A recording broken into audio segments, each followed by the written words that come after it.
Hi guys, nandito naman po tayo sa bakuran ng aming lolo. Dito sa bahay na walang nakatira at tulad ng dati ay naglinis na naman uli ako dito at naggapas ng mga puno na marami na ang sanga para maging malinis at tinambak ko sa may bandang tambakan. At syempre nakapagtanim-tanim na rin ako.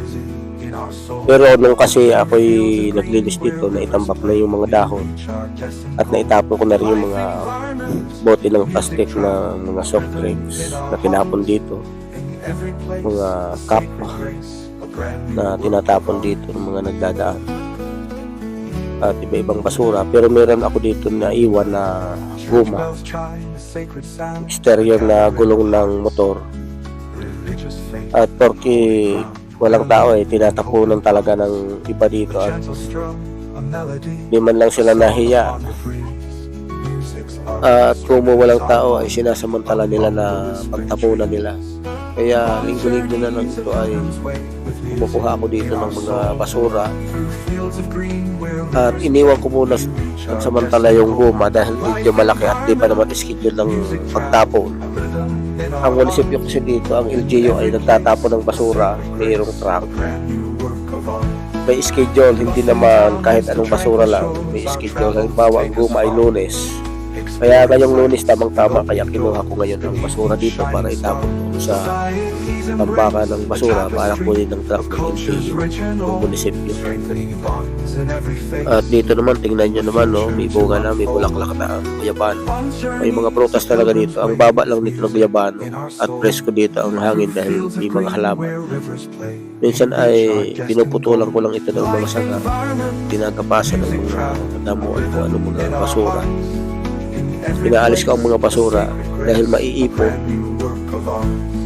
At siyempre kailangan malinis din ang palibot dito para kahit walang tao ay nililinisan. Minsan naman kung binubuksan dito ang bahay sa loob ay winawalisan naman at nililinisan. Yung pinsan ko naman minsan dito ang pumapasok, sila ang nandun ang sa kanila ang susi at para malinisan naman ang sa loob ng bahay.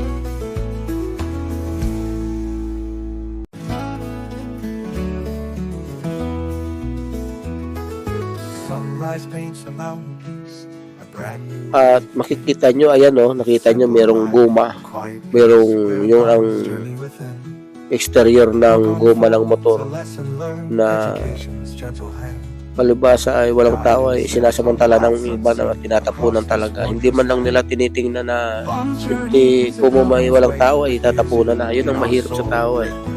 Tama, kahit walang tumitingin, kahit walang CCTV o walang bantay ay kailangan din naman natin irespeto. Igalangan din natin ang bahay ng may bahay. Hindi kung ay walang tao ay magkakala tayo.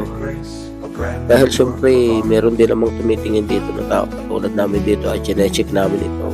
Ngunit hindi naman namin nakikita kung sino mga nagtatapon. Pero alam namin dito yung mga nakikikuha o humihingi ng mga produkto ng mga tanim dito. Marami dito kasing tanim, mayroong mga sili at mga gulay. Ayan, tingnan nyo oh.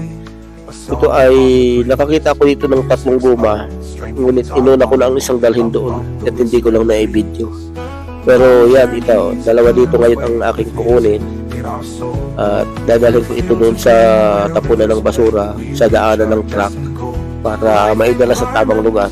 At syempre hindi naman ako nag-recycle. Marami pang pwedeng gawin ang mga ganito. Maaari itong ma-reuse, ma-recycle. May mga gumagawa nito na pwede pa pakinabangan. Ngunit hindi ko naman gawain yun. Kaya ang gagawin ko na lang, ilalagay ko na lang sa tamang basurahan ang mga ganitong basura. Ang iba ginagawa itong chinelas ng iba at kung ano pang project na pwede gawin. Isa naman dito, tingnan nyo, may laman siyang tubig. Dito ang mga kitikiti at dito ay pwede itong pagbahayan. Dito ay mangingitog dito ang lamok, magiging regular kasi ang nagiging sakit sa katulad ng dengue. Kaya para di mangyari yan ay inaalis natin yan dito at ilalagay natin sa tamang lugar at itatapon natin ito sa mga naghahakot ng basura ng aming munisipyo. Kasi kung dito lang ito, tingnan nyo, may tubig yun, delikado yan. Yan ang nagiging dengue. At dito naman tinapon ng iba. Makita nilang walang tao at sinasamantala din tayo doon. Tignan nyo, mas malaki itong isa. Talagang sa ano na yata ito, sa kutsi na. Yung isa sa motor. Kaya tignan nyo.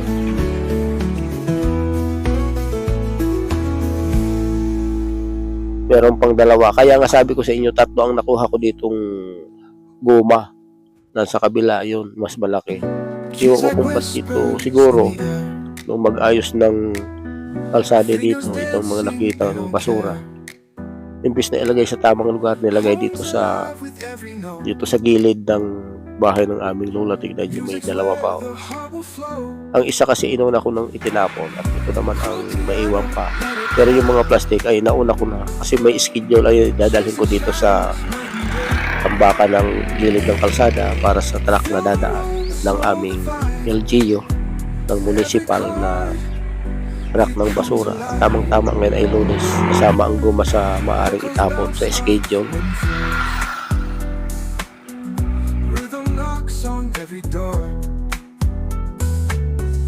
Melody's a gentle thief, stealing time. It's such relief. Cool piano, let it play. Chasing shadows night and day. Fill the room, the soul, the vibe.